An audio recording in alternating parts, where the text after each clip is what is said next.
Lectures on the English Constitution by Babasaheb Ambedkar. Preface. These are lectures on the English Constitution which I delivered to the students of the Government Law College, Bombay in 1934-35. In publishing these lectures, I have not forgotten how presumptuous it may be deemed for an Indian to attempt to expound the principles of the English Constitution. Sir Austen Chamberlain, in the course of his cross-examination of a certain Indian witness who appeared before the Joint Committee on Indian constitutional reforms, observed, "I listen to the witness with great respect when he talks of Indian conditions, but when he expounds the British Constitution, he must permit me to remain of my own opinion." Minutes of Evidence, Volume 2, C, Q 9812. There is undoubtedly a great deal of truth in this remark, and it should make every Indian who wishes to write on the English Constitution pause. An Indian, however, who wishes to enter into the field may well take courage from the fact that much of the English Constitution has been expounded by foreigners who have not only been heard with respect by Englishmen, but whose writings have compelled a change of opinion. Be that as it may, the remark made by Sir Austen Chamberlain need not come in my way. I am not expounding anything of my own. I am not expounding it to Englishmen.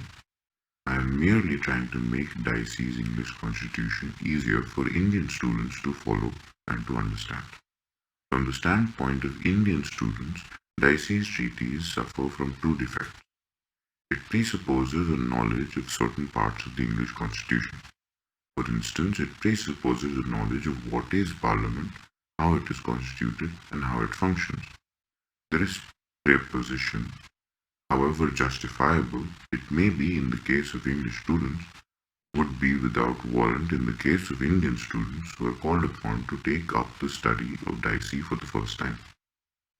Without a complete knowledge of this part of the English Constitution, Indian students feel completely bewildered and fail to grasp the full import of such fundamental principles as supremacy of the rule of law or the role of conventions in the working of the Constitution.